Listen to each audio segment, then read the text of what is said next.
Okay, to get a quick HIV test, you can pick up at Walgreens or CVS a product called OraQuick.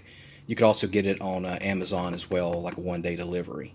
And I want to show you in this video what a negative result looks like and then what to look for a positive result. And then I'll put some disclaimers at the end. So I just got finished taking it. Went for a long walk. Well, not a long walk. You don't want to walk longer than 20 minutes because after 40 minutes, the test is void. So set your timer for about 20 minutes and then make sure you don't drink or eat anything beforehand before you take it. And the swab and everything is pretty self-explanatory. Um, and then test. So what I have here is a line under the C, and that means that's a negative result. So I do not have HIV. If you have a positive result, it would be two lines, one under the C and one under the T.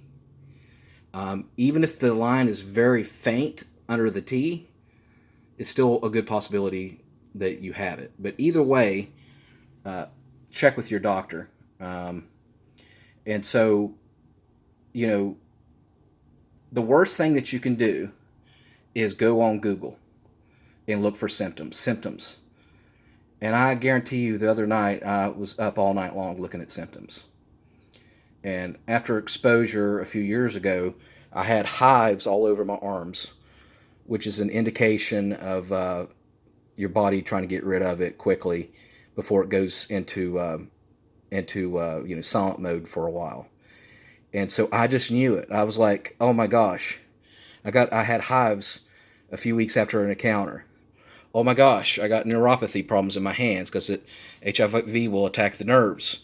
Oh my gosh, my vision is getting worse. Oh my gosh, I remember I had a sore throat 2 years ago. I had a sore throat last year.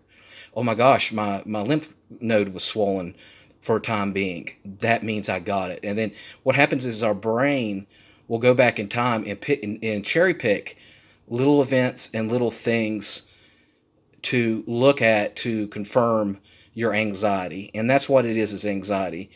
And so the danger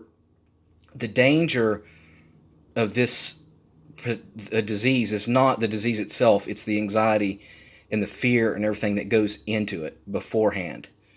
And even if you do test positive, it's not 1980s anymore. I mean, one pill a month and you're fine for the rest of you can have live a long, healthy life.